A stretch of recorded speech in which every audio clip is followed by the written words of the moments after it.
பாபாவின் சகபாடியாக இருத்தல் என்ற தலைப்பில் எரிக் பாயின் குளோபல் பக்திக்கான வகுப்பு இது.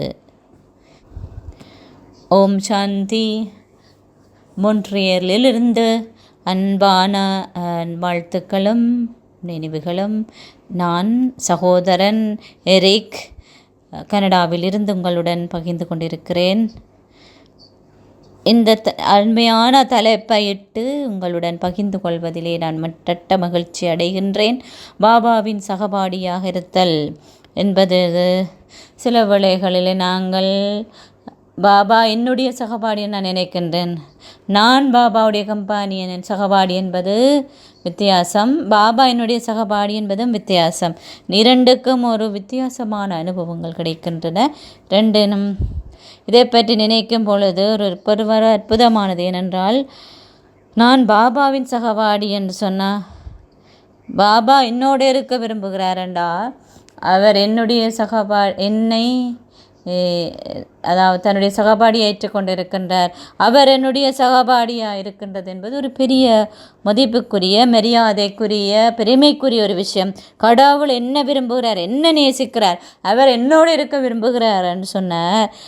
சிலர் அவர் தனியாக இருக்கிறார் போல, அதனால் அவர் என்னோடு இருக்க விரும்புகிறார், அல்லது என்ன எப்பயும் அழைக்கிறார், ஒவ்வொரு நாளும் என்னை எழுப்பி விடுகின்றார், தன்னோடு இருக்கணும்படி விரும்புகிறார்.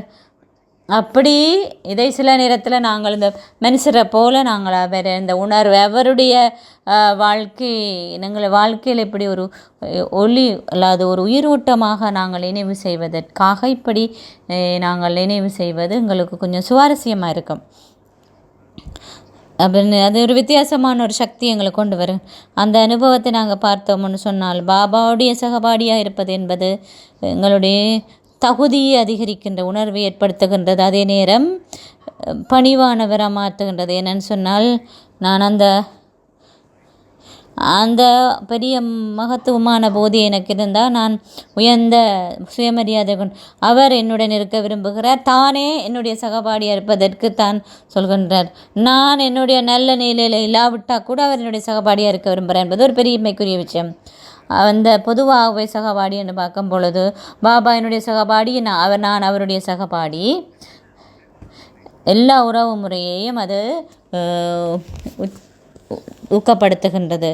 நினைவை மிகவும் இயல்பானதாகவும் சுலபமானதாகவும் மாற்றி அமைக்கின்றது. பாபா என்னுடைய ஆசிரியர்னு சொல்லும் பொழுது அவர் ஆசிரியர், நான் மாணவர் என்று சொல்லி நினைக்கின்றேன். ஆனால் பாபா சகபாடியை நினைக்கும் பொழுது அது ஒரு வித்தியாசமாக இருக்கின்றது. என்று நான் அவருடைய சகபாசியாக இருக்கிறேன், நான் அவர் எனக்கு படிப்பிக்கின்றார். பாபாவோட எங்களுடைய இருக்கின்ற இந்த உறவு முறை அது புதுப்பிக்கின்றது. என்ன ஒரு தொடர்போடு தான் அது ஆரம்பிக்கின்றது. நாங்கள் பாபாவுடைய பிரசன்னத்தை நாங்கள் பார்க்கிறோம். நாங்கள் அவரோட கொண்ட சகவாசம் பாபாவுடைய பிரசன்னம் இருக்குது. நினைவு மட்டும் இல்லை, அந்த சகவாசமங்களுக்கு அந்த சகவாடத்தன்மை மட்டுமில்லை, அந்த உறவு முறையும் உருவாக்கின்றது. அவர் ஆசிரியராக, ஒரு நண்பராக, ஒரு அன்பிற்கினியவராக அந்த உறவு முறை எங்களுடைய நினைவை இலகுவாக்குகின்றது. ஆகவே நான் கடவுளுடைய சகவாடியாக இருக்கும் பொழுது நான் கவனம் செலுத்தினேன். நான் யாராவது உங்களை நீங்கள் யாருன்னு கேட்டேன். நான் கடவுளுடைய மனைவி என்று சொன்னேன். என்னுடைய கணவன் இறைவனாக இருக்கிறாருன்னு சொன்னால் அப்படி எவ்வளோ ஒரு ஊக்கப்படுத்துன்ற அல்லது ஒரு அதிசயமான ஒரு புலகாங்கிதம் ஏற்படுத்துகின்ற விடயம். அது ஒரு ரொம்ப சக்தியை எனக்கு சுற்றி உருவாக்குகின்றது. நான் இந்த வேறு அந்த உறவு முறையிலேயும் அது என்னுடைய ஆன்மீக கோட்பாடுகளுக்குள்ளே இதெல்லாம் பொருந்தாது. ஆனால் இது நான் கடவுளுடன் இருக்க விரும்புகிறேன். நான் அவரோட விசுவாசமாக இருக்க விரும்புகிறேன். நான் கடவுளுடைய சகபாடி என்று சொன்னேன். அந்த சக்தி என்னை சுற்றி உருவாக்குகின்றேன். ஆனால் நான் அது கவர்ச்சிகள், ஈர்ப்புகள், அதிலிருந்தெல்லாம் என்னை அது பாதுகாக்கின்றது. அல்லது அவை நிச்சயமாக இந்த இறுதியான நிலையை உருவாக்குவதற்கு ரொம்ப முக்கியமானது என்று நான் நினைக்கின்றேன். அப்போ என்னுடைய பரிசோதனை சொன்னால் இயல்பாகவும் தொடர்ந்த நிலையிலும் அசைக்கப்பட முடியாத நிலையிலும் உறுதியான நிலையிலும் இந்த உருவா இருக்குது. அதான் எங்களுடைய லட்சியம். அப்போ சகவாசின்னு சொல்லும் பொழுது அந்த சகவாசித்தன்மை எங்களுடைய நினைவினுடைய தரத்தை அதிகரிப்பது மட்டும் இல்லாமல் எங்களுடைய அந்தஸ்தை உறுதிப்படுத்துகின்றது.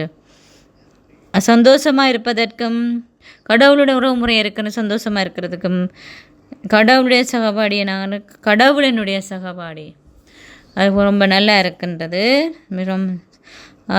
இந்த நாள் பூராம் இதை நீங்கள் இந்த பரிசோதனை செய்து இது ஆழமாக போவதிலே நீங்கள் அனுபவம் செய்யுங்கள். பாபா எங்களுடைய சகபாடியாக இருக்கின்றார் என்பதை இட்டு நீங்கள் குதூகலமாக சந்தோஷமாக ஆழமாக அனுபவம் செய்யுங்கள்.